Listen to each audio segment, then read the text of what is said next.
Hello everyone है get ready with me है र मैले चाहिँ यो स्किनमा स्नेलको रिनीबाट अर्डर गरेको है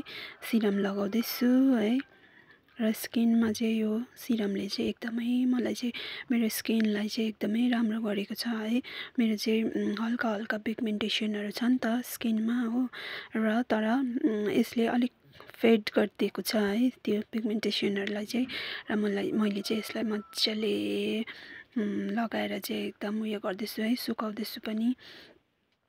र है हल्का हल्का हम्किँदैछु है स्किनलाई चाहिँ र त्यसरी चाहिँ सुकाउँदैछु है र सकिन्छ अहिले चाहिँ र है अझै पनि मैले चाहिँ हम्किँदैछु यसलाई मज्जाले सुकाउनको लागि किनकि मेरो यो सिरम चाहिँ स्किनमा सुकेको छैन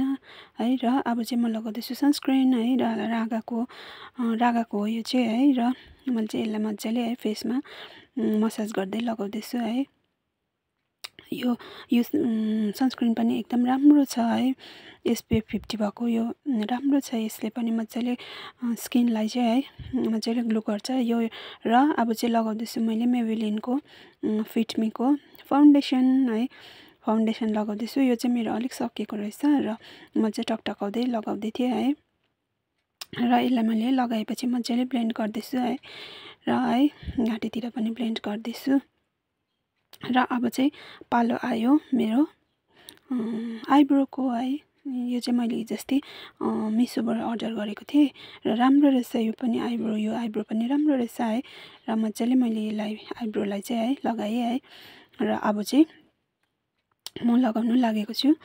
आइलाइनर है आइलाइनर चाहिँ मैले ऐनामा हेर्दै लगाउँदैछु किनकि यो आइलाइनर चाहिँ लेक्मीको हो है यो पनि राम्रो छ है र आइलाइनर लगाइसकेपछि चाहिँ यसलाई फेरि मैले हातले हम्किँदैछु अब चाहिँ यो मेरो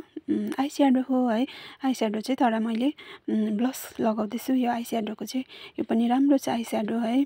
मार्सको यो पनि मैले अनलाइनै अर्डर गरेको र अब चाहिँ मैले काजल पनि लगाएँ है हल्का लगाएँ काजल है र अब चाहिँ मेरो लिपस्टिकको पालो हो है र अब लिपस्टिक पनि लगाइसकेँ मैले thank you so much for watching.